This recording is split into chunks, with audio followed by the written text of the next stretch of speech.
Roma.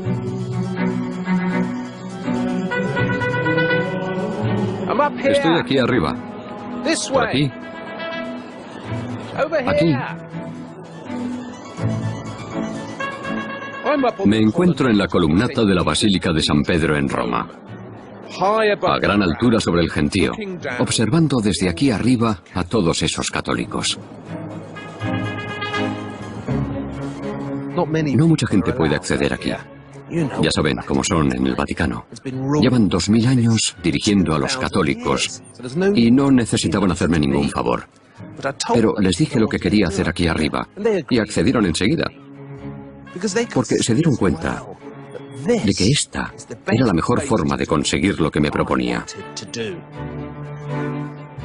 Comprender de una vez por todas aquel gran movimiento artístico recargado e irregular, pero glorioso, que fue el barroco. El barroco, Italia.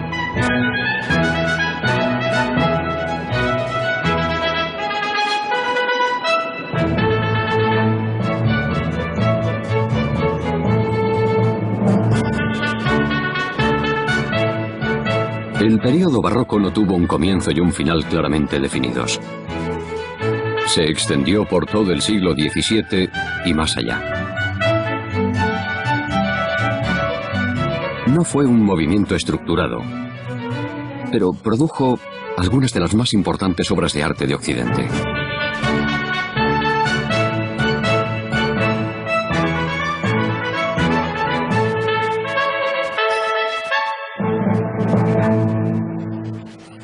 El arquitecto de esta maravillosa plaza, Gian Lorenzo Bernini, fue uno de los personajes clave del barroco. Comprendiendo a Bernini, podemos entender todo este movimiento. Lo que él inventó aquí, en esta plaza, fue esta enorme columnata que nos rodea, reuniéndonos. Es como un gigantesco par de brazos. Aquí caben 300.000 personas, casi 4 veces la capacidad de un gran estadio de fútbol. Y todos ellos reciben ese gran abrazo que proporciona la plaza de Bernini.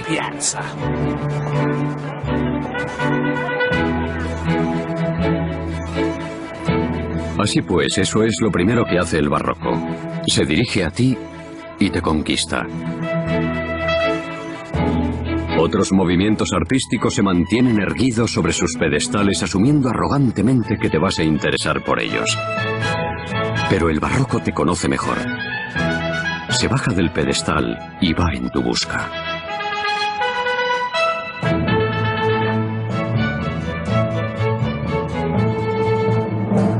Otra de sus ambiciones es impresionarte con su enormidad, su magnificencia, su dramatismo. Mirad qué grandiosidad.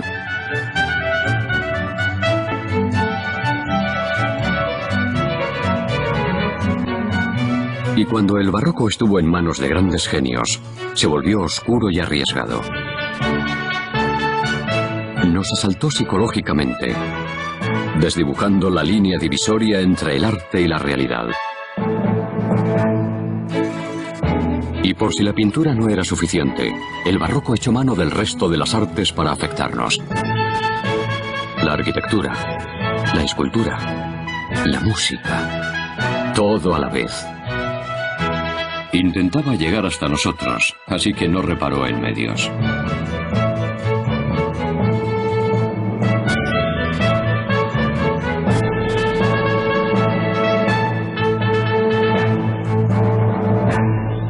En esta serie vamos a seguir el barroco desde San Pedro hasta San Pablo, desde Roma, donde comenzó, hasta Londres, ciudad a la que logró llegar.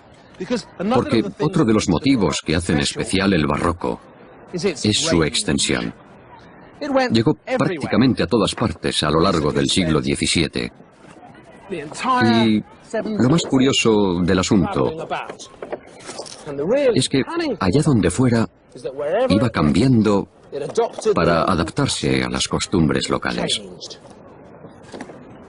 El primer lugar que vamos a visitar está aquí arriba, en el norte de Italia, Trento.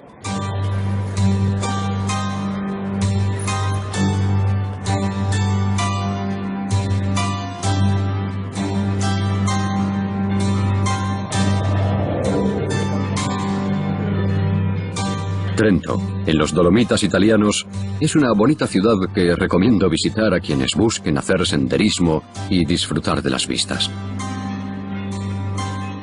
Pero que no os engañe su tranquilidad actual, porque aquí estalló una gran guerra artística.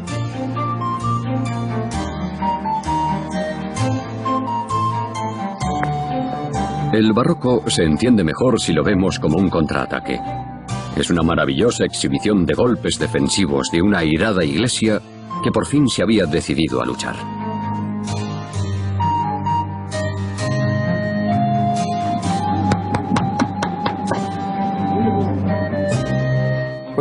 Cuando Martín Lutero clavó sus 95 tesis en la puerta de la iglesia de Wittenberg en 1517, inició la revuelta protestante contra lo que él llamó esa ralea romana de sodomitas. Los papas y los cardenales no solo se enfrentaba a la iglesia católica. Lutero también estaba atacando a toda Italia, a la concepción del mundo propia del sur del Mediterráneo y a lo que ésta significaba, su colorido, su abundancia, su apasionamiento.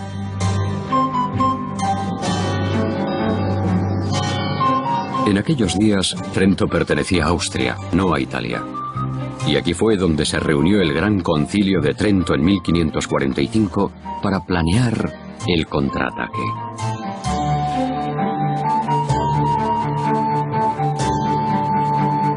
Tenemos a un jabalí salvaje en nuestro viñedo. Fue lo que dijo alarmado el Papa León X. El objetivo del barroco sería dar caza a ese jabalí y deshacerse de él.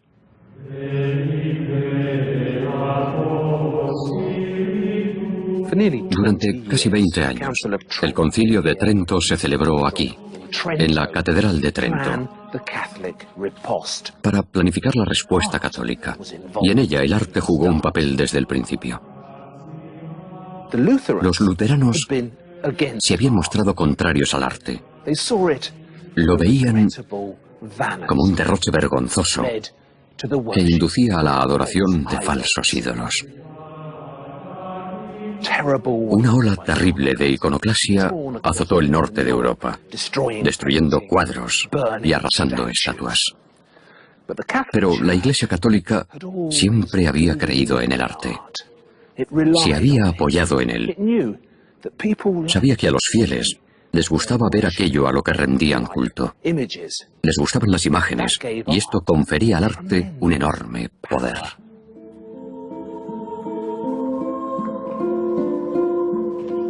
Se saca mucho fruto de todas las sagradas imágenes, decretó el concilio. Adoremos a Cristo por medio de las imágenes que besamos y en cuya presencia nos descubrimos y arrodillamos. Y finalmente, el concilio lanzaba esta amenaza: si alguno enseñare o sintiere de modo contrario a estos decretos, sea anatema, anatema, anatema.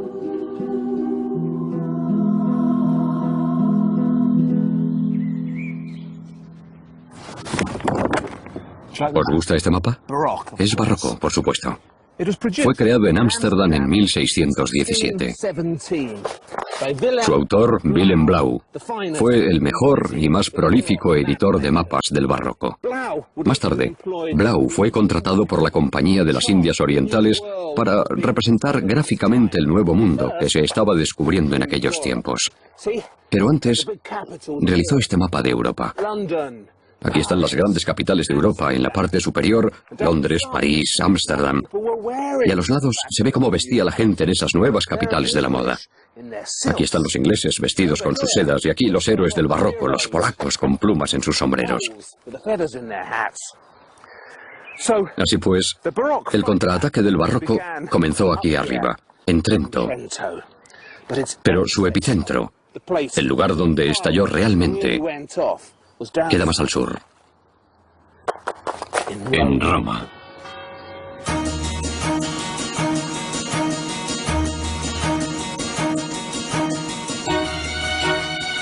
La ciudad eterna se dispuso a luchar. Al pasar del siglo XVI al XVII, su arquitectura se volvió más orgullosa, llamativa, ostentosa, y empezó a perfilarse sobre el horizonte romano. Pero, como ya he dicho, el barroco se abalanzó sobre nosotros usando todas las artes a la vez. Y mientras la arquitectura y la escultura seguían disfrutando de la luz del sol, la forma de arte que requería mayores cambios, la pintura, siguió otro camino.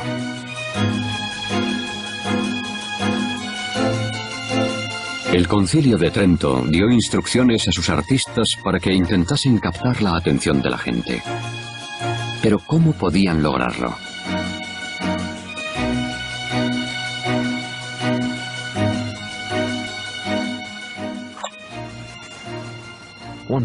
Un truco muy efectivo era emplear la oscuridad de forma dramática y convertir la pintura en teatro.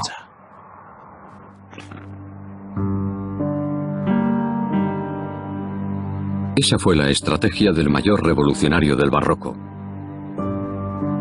Un genio pictórico que se aseguró de que el mensaje religioso de la Contrarreforma sedujera a los fieles. Este maestro del claroscuro fue, por supuesto, Michelangelo Merissio, apodado Caravaggio, por ser ese el nombre del pueblo del que procedía su familia. A su muerte, el pobre Caravaggio fue totalmente olvidado durante 300 años, no recuperando su fama hasta el siglo XX, cuando fue redescubierto. Y entonces se empezó a malinterpretar su obra de un modo lamentable.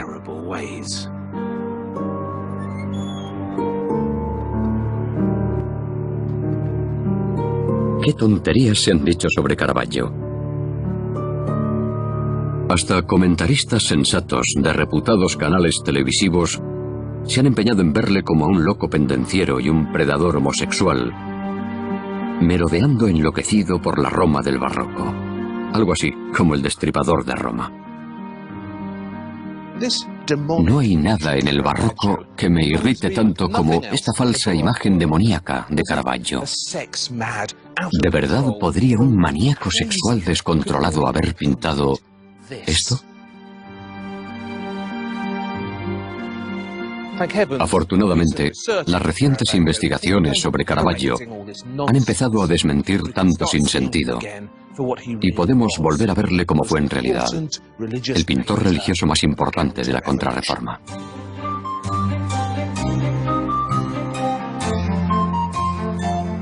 Caravaggio hizo todo lo que el Concilio de Trento exigió a sus artistas.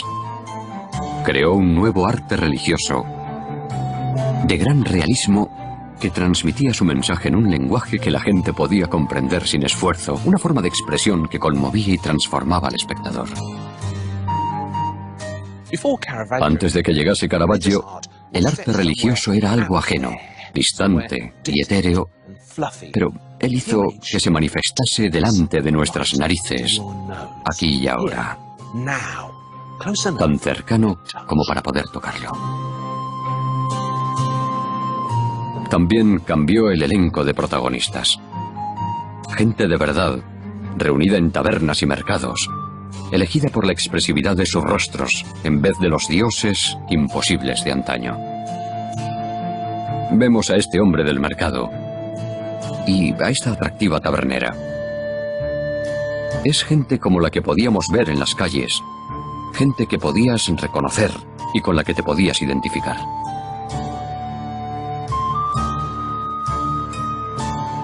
Es como si Caravaggio se hubiese propuesto reinventar totalmente el arte religioso y aprovechase todos los trucos existentes en el barroco para captar nuestra atención. Como esta cesta de frutas que parece que se va a caer y te dan ganas de empujarla hacia adentro. O la mano del apóstol, que sale hacia afuera como tapándonos la cara. Todo ello resulta muy real, tangible, creíble.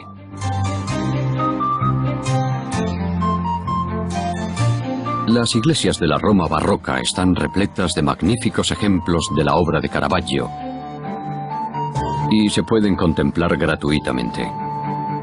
Solo hay que entrar, fingir que uno reza y dedicarse a sentir su fuerza.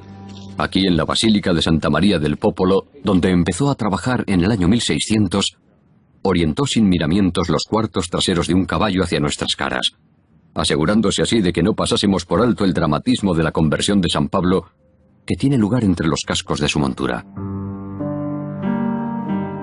En la pared opuesta, vemos a San Pedro crucificado cabeza abajo. ¿Habíais visto alguna vez tal esfuerzo sudoroso, tales tirones, tal dolor? Ved qué diferencia respecto a la forma en la que hasta entonces se había difundido el mensaje religioso. El arte de Caravaggio era tan tangible, tan realista, tan cinematográfico, que el clero romano, acostumbrado a un gusto más edulcorado, lo consideraba desafiante y rechazó algunos de sus mejores cuadros después de habérselos encargado. Este que vemos aquí estaba destinado a ser colgado en San Pedro. En él se muestra a Jesús y a María pisando la serpiente del pecado. ¿Les resultó este Jesús demasiado humano? ¿Les pareció demasiado sexy esta Virgen María? Incluso su gran obra, La muerte de la Virgen, fue rechazada por los monjes. Le dijeron que María parecía una ramera abotargada a la que hubieran sacado de un río. Pero a mí no me lo parece. Simplemente está pintada como una mujer de verdad. En mi opinión, Caravaggio fue el pintor que representó a la Virgen María de formas más convincentes en toda la historia del arte. ¿Jugó el atractivo físico de esas vírgenes en su contra? Tal vez. ¿Y acaso eso me importa? En absoluto. Pero aunque el clero se quejase, el público respondía y comprendía ese arte. La lección de Caravaggio, con su oscuridad y dramatismo, traspasó las fronteras de Roma y se infiltró en el barroco internacional a una velocidad asombrosa. Allí a donde llegaba, a España, a Flandes, a Holanda, transformó el arte local.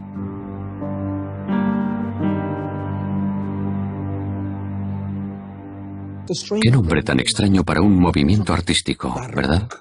Barroco, ¿qué significa? ¿De dónde proviene? Por ejemplo, el término renacimiento tiene un significado muy claro. Procede del francés Renaissance, indicando que fue el renacimiento de la civilización. Pero el término barroco procede del portugués y es el nombre que se aplica a una perla deforme, como esta.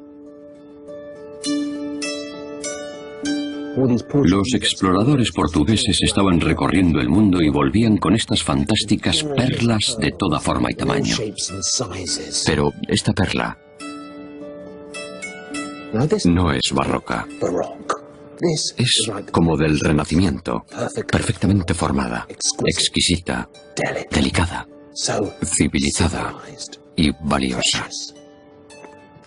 Esta otra, sin embargo, la perla barroca, es natural, exuberante, desigual, difícil de sujetar y apasionante en su deformidad.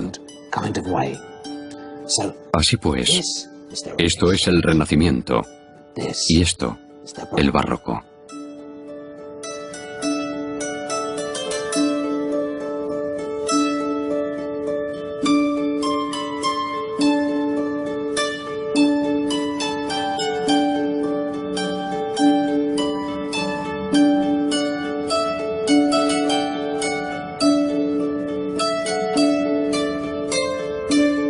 En ningún lugar se haría más obvio este perfil barroco que en la sinuosa dirección adoptada entonces por la arquitectura.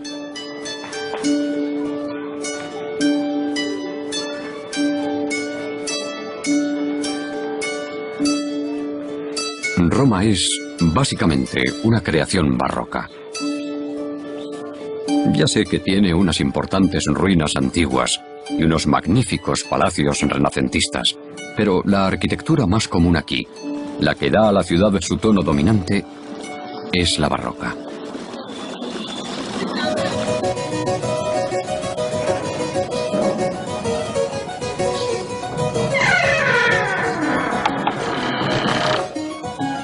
Este precioso y pequeño secreto barroco es un patio diseñado en la década de 1630 por un genio del barroco romano llamado Borromini, Francesco Borromini.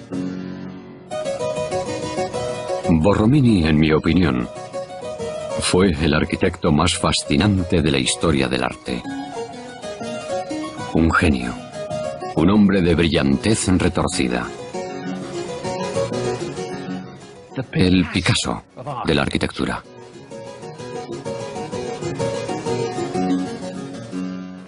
Este diminuto patio que diseñó para la iglesia de San Carlo de Roma es casi gótico por su perturbadora intensidad. No sé si se podrá percibir a través de estas imágenes, pero estando aquí, se palpa la solemnidad y la profundidad que se dispersa por este espacio tan diminuto. Recordemos que la arquitectura se percibe con el cuerpo y no solo con los ojos.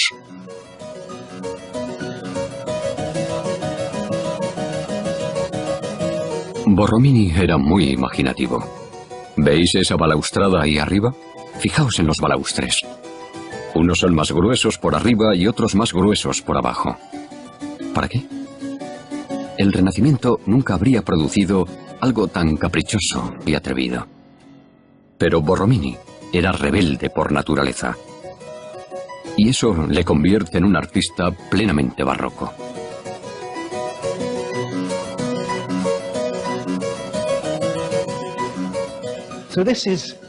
Este es el claustro por el cual los monjes pasearían y leerían sus Biblias. Vayamos ahora a la iglesia.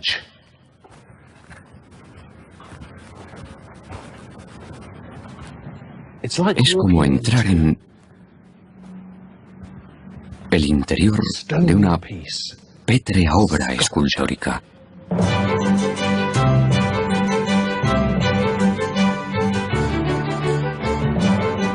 He estado aquí montones de veces. Nunca dejo de venir cuando estoy en Roma. Y me he pasado las horas muertas mirando este extraordinario espacio. Aún así, si me pidieseis que os explicase el significado de estas paredes, no podría hacerlo. Es algo demasiado complicado, demasiado inclasificable, demasiado imaginativo. Lo que sí puedo hacer es intentar dibujar un plano del edificio, aunque es una locura. Lo que Borromini intenta hacer aquí es una combinación de dos formas totalmente diferentes. Por fuera hay una especie de cruz griega redondeada, es decir, una cruz griega sin ángulos.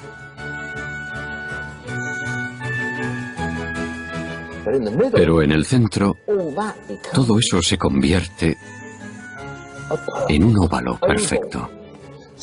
Así que esto es el perímetro de la iglesia, con todos esos entrantes y salientes, caóticos en apariencia. Pero bajo esa apariencia hay una perfecta geometría, sustentada por rectángulos compuestos por triángulos y estos círculos de aquí. Y Borromini hace siempre eso.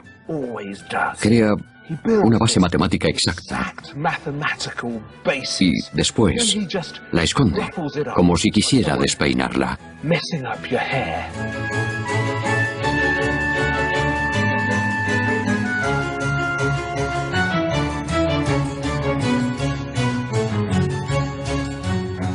He visto geometrías tan intrincadas como esta en las grandes cúpulas del Islam, pero nunca en una iglesia cristiana.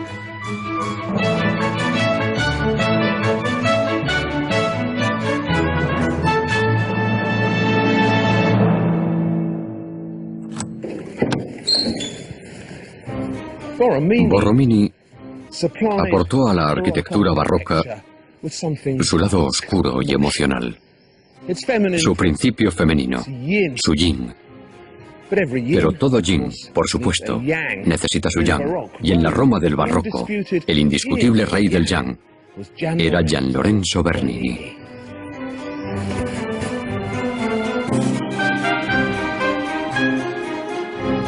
El gran Bernini era todo lo que no era Borromini. Guapo, rico, arrogante. Un tipo hábil cuyo encanto seducía a reyes y pontífices. Arquitecto, escultor, pintor, podía hacer de todo. Y el espíritu del barroco corría por sus venas con la misma fuerza que el agua brotaba de sus fuentes.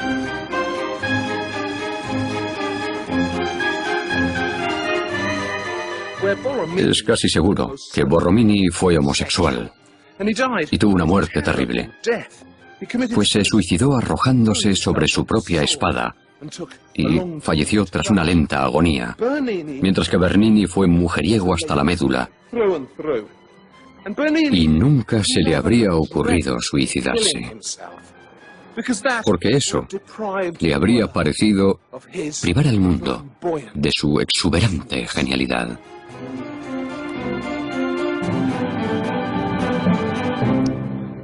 La iglesia de San Andrés del Quirinal, obra de Bernini, está a menos de 100 metros de la de San Carlo, de Borromini, pero arquitectónicamente parecen estar en planetas diferentes. Borromini inventó las iglesias de fachadas en curva, haciendo que la parte frontal del templo sobresaliese hacia la calle. Pero Bernini también sabía hacerlas muy bien. Y en esta de aquí, incorporó otra curva en la dirección contraria. Y eso es el barroco. Gira hacia un lado y hacia otro, siempre en movimiento, como una libélula incansable.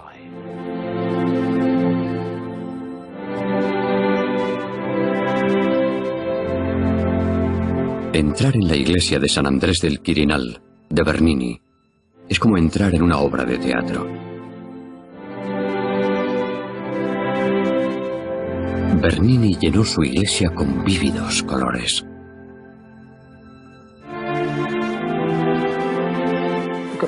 Mirad aquel lucernario, con esa luz dorada. Puso cristal amarillo allí arriba. Y así, cuando brilla el sol, es como si todo el interior se inundase de esa preciosa, divina luz dorada.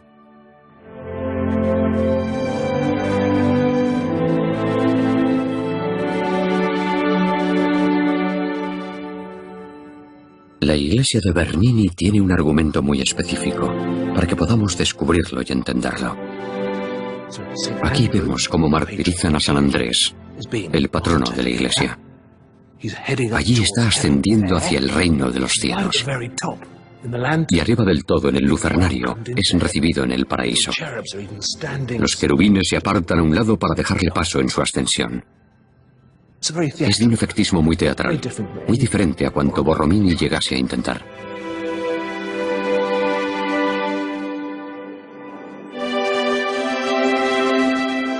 En el barroco se tendía a la teatralidad, y quizá por eso Bernini tuvo tanto éxito. Y quien desee presenciar un ejemplo apabullante de teatralidad barroca, que me siga al interior de San Pedro.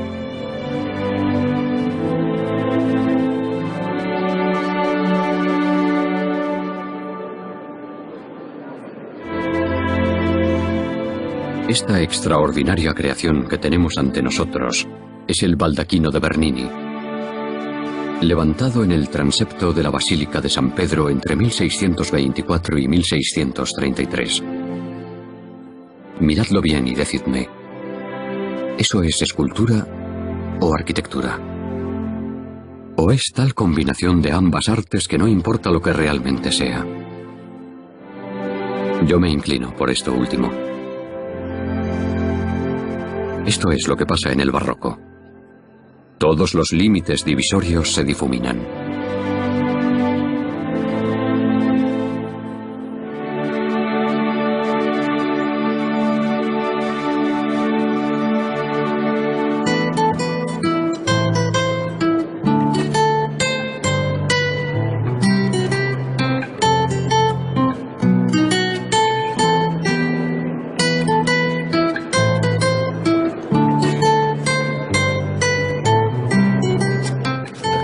La Capilla Cornaro en la iglesia de Santa María de la Victoria es para muchos la gran obra maestra de Bernini, y también a él se lo pareció.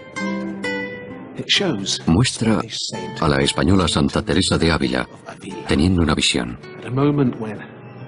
Un ángel descendido de los cielos le atraviesa el corazón con una flecha ardiente.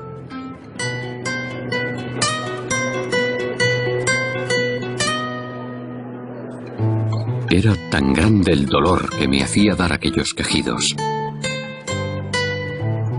y tan excesiva la suavidad que me pone este grandísimo dolor, que no hay que desear que se me quite, ni se contenta el alma con menos que Dios.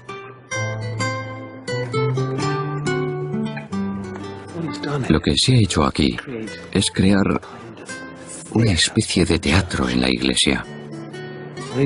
A ambos lados hallamos unos palcos con las personas que encargaron la Capilla Cornaro, la familia Cornaro.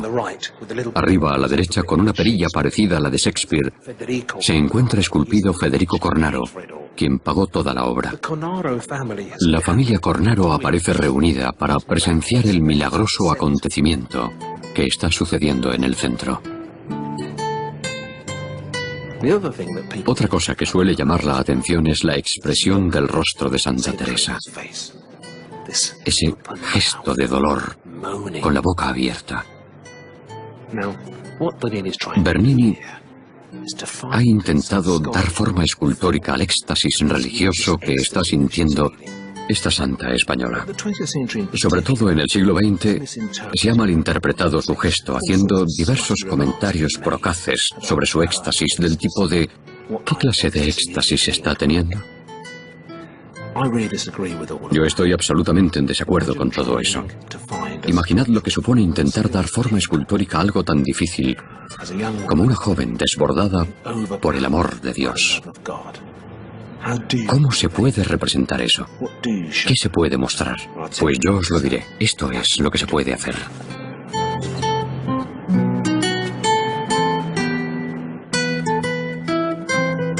Este es un arte que nos deslumbra con milagros. La piedra en manos de Bernini cobra vida y deja de ser simple piedra. Él era capaz de transformar la roca en carne y las mujeres en árboles. Su trabajo está lleno de movimiento e inagotables transformaciones. La Capilla Cornaro es una fusión de escultura, pintura, marmolizados y dorados.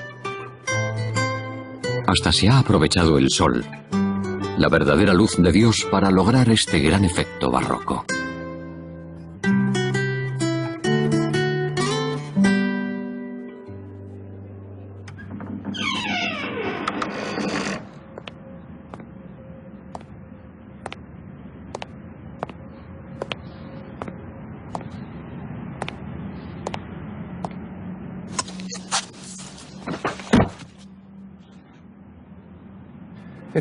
Si queréis investigar sobre el barroco, os recomiendo adoptar esta posición, porque así es como mejor se puede ver.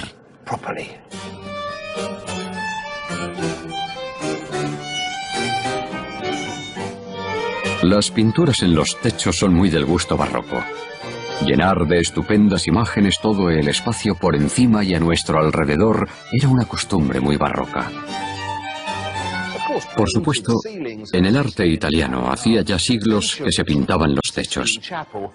La Capilla Sixtina es el ejemplo más notable, pero era una labor muy complicada. Sin embargo, en el barroco, las dificultades no asustaban. Ningún esfuerzo o coste eran excesivos entonces. Y así se desarrolló esa delirante predilección por los techos pintados. Cuando te rodea por arriba y por los lados, entras en otro mundo, en una nueva realidad. Debéis entender esto como una especie de realidad virtual del siglo XVII, porque estos techos pintados borraban las fronteras que nos separan del arte. Este es el primer gran salón pintado de la época barroca. Actualmente pertenece a la embajada francesa en Roma, y los franceses han tenido la gentileza de permitirnos la entrada porque son así de amables. Pero en el barroco, este fastuoso palacio perteneció al cardenal Eduardo Farnesio, uno de los eclesiásticos más poderosos de Roma. En 1597, en los albores del barroco, Farnesio contrató a un joven pintor de Bolonia, Annibale Carracci, para que viniese a Roma junto a sus hermanos, también artistas, a pintar esto.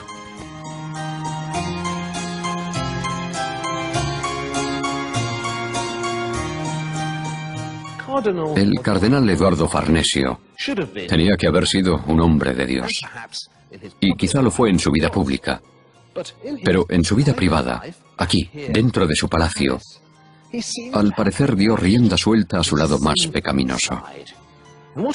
Aquí vemos lo que encargó que le pintase en la planta noble del Palacio Farnesio a Annibale Carracci. Una estancia cubierta con las desenfrenadas historias amorosas de los dioses paganos.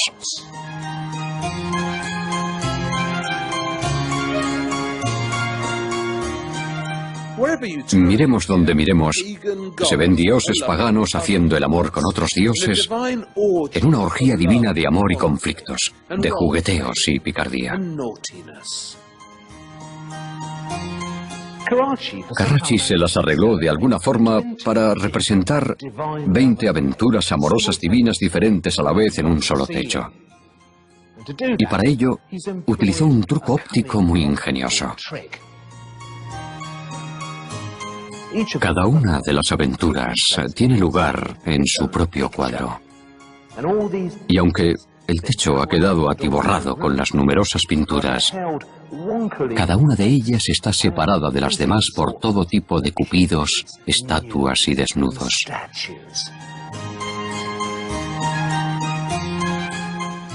Pero luego, la cosa se complica aún más, porque hay un montón de querubines que se niegan a quedarse al margen y quieren participar.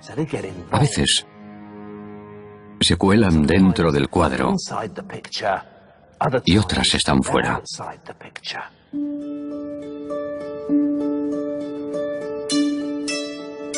Aquí se ha jugado con el espacio y el tiempo como solo podía hacerlo un maestro de la escenografía. Espacio y tiempo se trascienden en este glorioso barullo de realidades.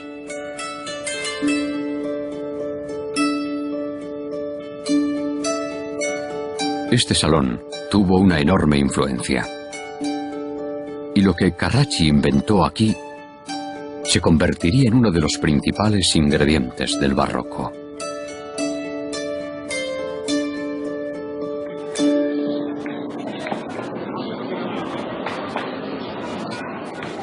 En esta serie de programas iremos de aquí para allá mientras os hablo de esto y de aquello, en un intento de explicaros el barroco.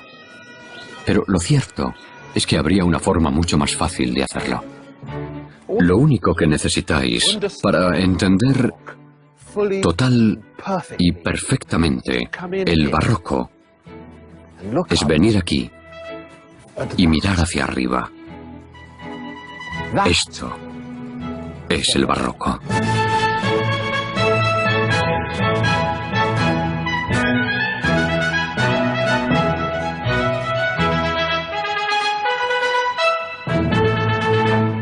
Estamos en la iglesia jesuita de San Ignacio. Fue construida para conmemorar la canonización de Ignacio de Loyola, fundador de los jesuitas. Ahí le vemos, en esa nube. El Papa Gregorio XV canonizó a San Ignacio en 1623 y con ello dio paso a la creación de todo esto.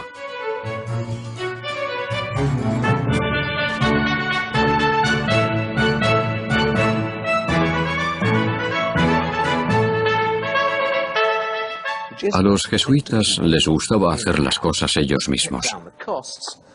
Así reducían los costes y se aseguraban de que las opiniones expresadas por los artistas fuesen opiniones jesuitas. Por eso, para pintar esta iglesia, hicieron venir de Trento a un hermano lego jesuita, el padre Pozzo.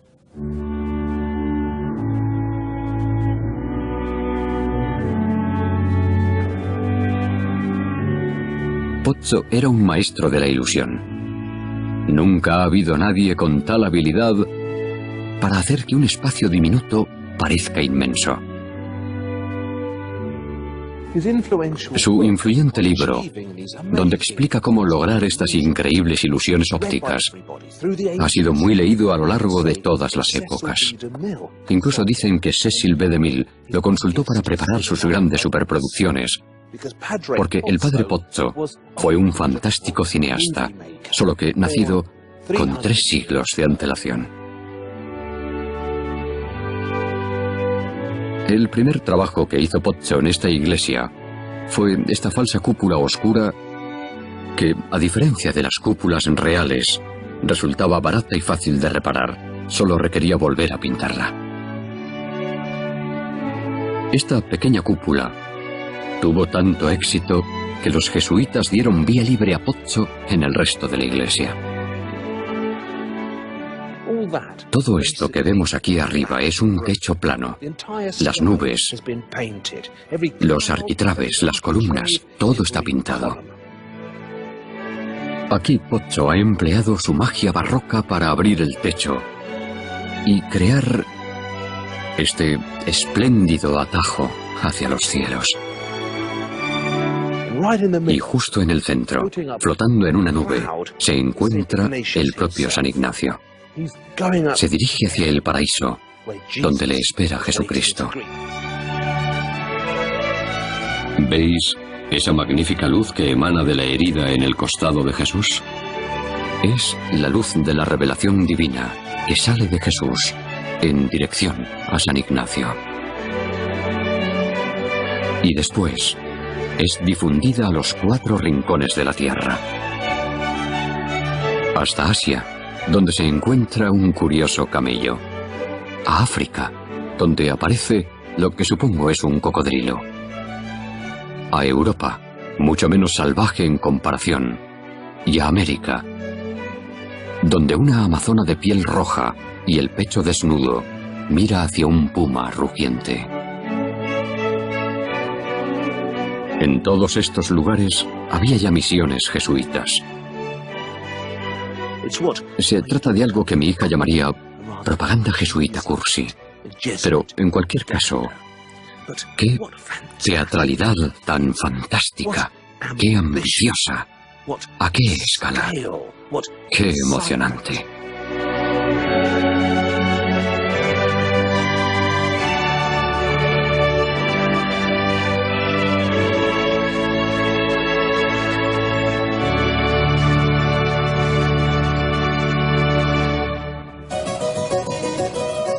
Quiero enseñaros algo que hay aquí dentro. Es una pequeña gema del barroco, un secreto. Es otra obra del padre Pozzo.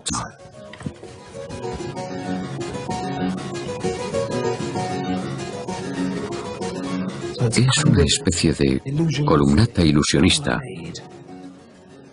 pintada enteramente por Pozzo, que muestra la historia de la vida de San Ignacio, porque estamos en alguna parte del colegio universitario jesuita, aunque no sé exactamente dónde.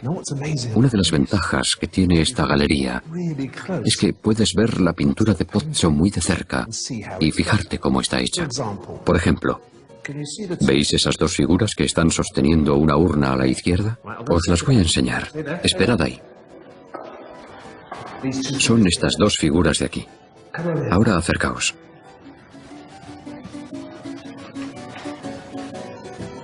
Mirad. Esa es la anchura que necesitan tener. Por lo tanto, todas estas figuras, toda la arquitectura se ha corregido para que únicamente pueda verse de forma correcta desde un lugar. Como sucede con toda la obra de Pozzo, hay que situarse en un determinado punto para que se vea bien. Alguien le preguntó a Pozzo una vez, ¿qué sentido tiene hacerlo de forma que solo pueda verse bien desde un lugar? Así solo podemos verlo todo de uno en uno. Y él contestó, eso es problema de los demás. Mi trabajo es pintarlo, el de ellos comprenderlo.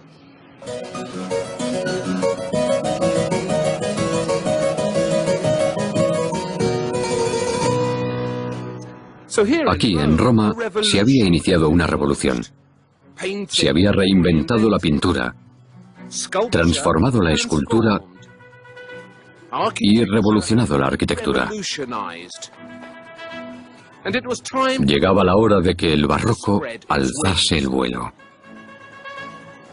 Enseguida se extendería al resto del mundo conocido y se convertiría en el primer movimiento artístico verdaderamente global. Aunque antes quedaba por conquistar el resto de Italia. Aquí en Nápoles, por ejemplo, se estaban fraguando todo tipo de historias barrocas. No me apetece entrar en esos temas, me asusta. Pero la historia del barroco no me deja otra opción.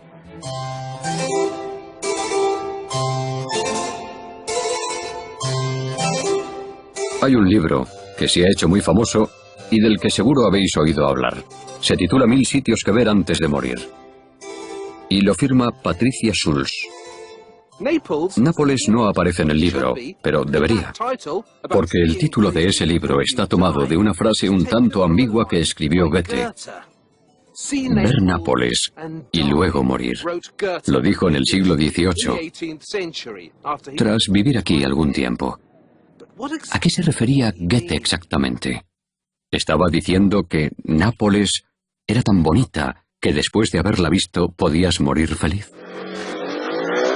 ¿O estaba diciendo que Nápoles era tan peligrosa que, de venir aquí, se corría el riesgo de morir? En la época de Caravaggio, esta era la segunda ciudad más grande de Europa después de París. Aquí vivían 500.000 de personas, la mayoría sin trabajo y agolpadas en chabolas. Pero 1 de cada 10 habitantes pertenecía al clero. Así que la religión y la delincuencia dieron forma a Nápoles. Y ambas fuerzas operaban aquí, al unísono.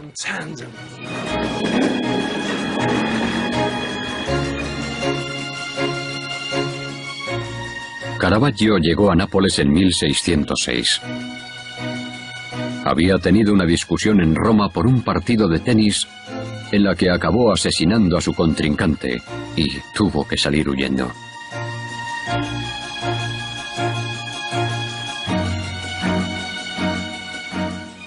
En aquel momento, Nápoles era una colonia española, separada del resto de Italia. Por tanto, aquí llegaban rufianes, ladrones, asesinos y maleantes de todo tipo, huyendo de las autoridades italianas.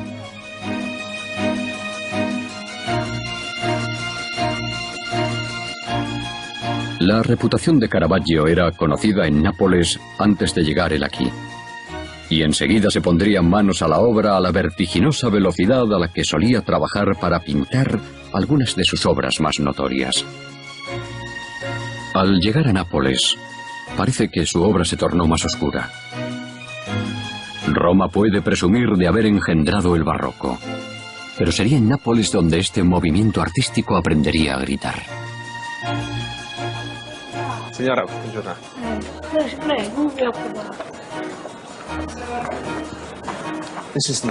Estamos en Piemonte de la Misericordia. Es la parroquia de otra de esas extrañas hermandades que tan activas fueron durante el barroco. Los miembros de la congregación hacían obras de caridad con los pobres y, como podéis imaginar, en Nápoles tenían trabajo de sobra. Caravaggio pintó este cuadro poco después de llegar. Estuvo en Nápoles menos de un año, pero ved lo que consiguió hacer. Según algunos, este cuadro, Las 7 obras de misericordia, es la mejor pintura religiosa del siglo XVII. Y yo, desde luego, no voy a rebatirlo. Estamos en una esquina de una calle de Nápoles. A la derecha hay una cárcel y por aquí, fuera de la vista, hay una taberna. La idea original era pintar cada una de las 7 obras de misericordia en un retablo diferente dentro de la capilla. Pero Caravaggio las unió todas en un solo cuadro. Ahora os estaréis preguntando ¿qué demonios son las 7 obras de misericordia? Buena pregunta. Pues básicamente son las 7 buenas acciones que se pueden y se deben hacer por el prójimo y que seguramente vosotros ya hacéis.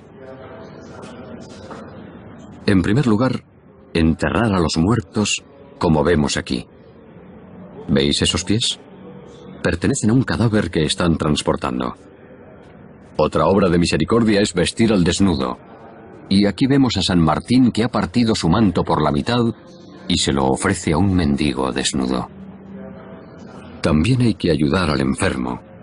Y eso también lo vemos aquí. Porque el mendigo resulta ser también un tullido. Y se le muestra arrastrándose por el suelo. También hay que visitar a los encarcelados, como hace esta mujer en el cuadro, y dar de comer al hambriento, como hace esta piadosa hija dando de mamar a su propio padre, que se halla preso. Es una imagen desconcertante. Las personas caritativas han de ofrecer posada al peregrino, y este personaje es un peregrino. Lo sabemos por la concha que lleva en el gorro. Y el tabernero le está ofreciendo una estancia para pasar la noche. Por último, hay que dar de beber al sediento. Y aquí vemos a Sansón en la penumbra que se está bebiendo el contenido de una quijada de asno. Ahí lo tenéis. Las 7 obras de misericordia plasmadas en un tornado de composición barroca.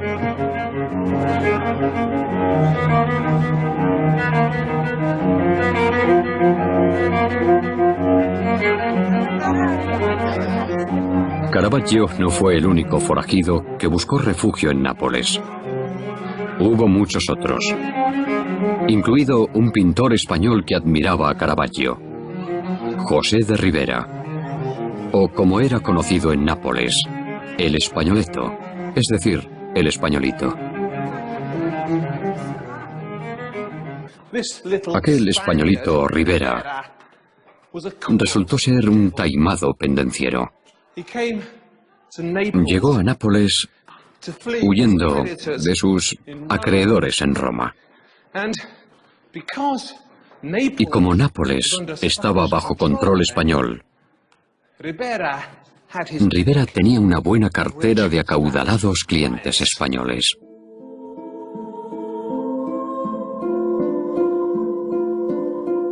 Durante la mayor parte de su carrera, pintó al estilo de Caravaggio obras religiosas oscuras y siniestras protagonizadas por el sufrimiento y la culpabilidad. Pero sus raíces españolas no tardarían en aflorar y su gusto por lo macabro acabó siendo legendario.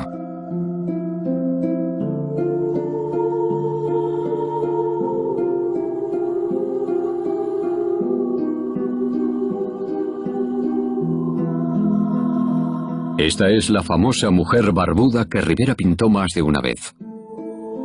A Ribera le gustaban las mujeres barbudas.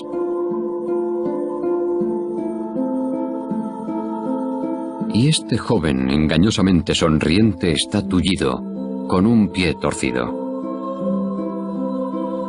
Cuando te das cuenta de su deformidad, su sonrisa adquiere un significado diferente.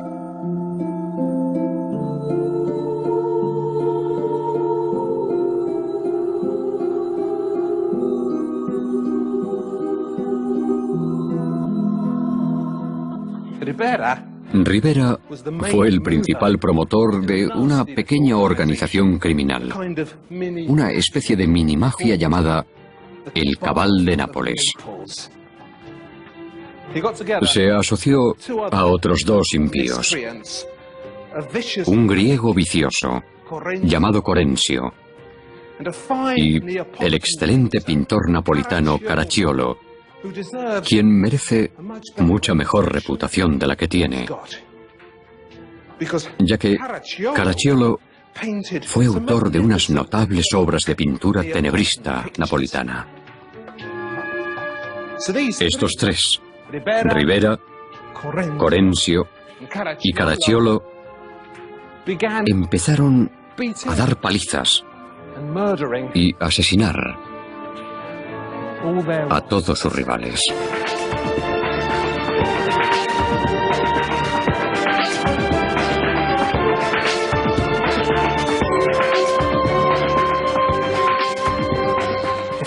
Si uno era un pintor extranjero que intentaba ganarse la vida al margen del Cabal de Nápoles, ya podía tener cuidado.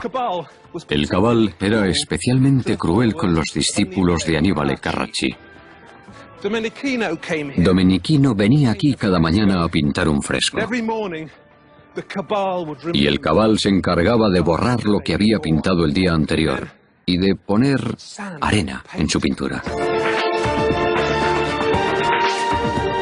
Domenichino murió en Nápoles, según dicen, envenenado por el Cabal.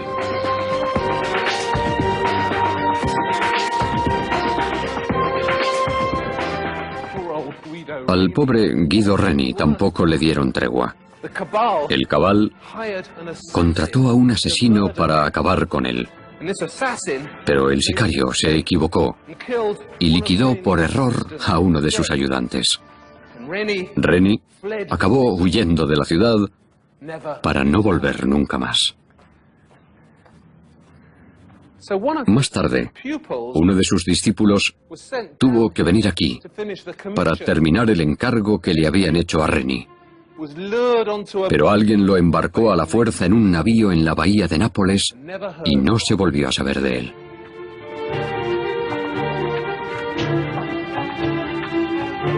El Cabal de Nápoles se disolvió en 1741, pero el daño ya estaba hecho. La cara alegre del barroco había sido expulsada de Nápoles. Para cuando el Cabal dejó de influir sobre el barroco, este había olvidado ya muchas de sus buenas intenciones. La oscuridad, la violencia, el asesinato y el horror fueron las oscuras contribuciones de Nápoles al barroco. Y en particular en España, a donde viajaremos en el próximo episodio para ver la pasión que despertó el barroco y los extremos a los que llegaría.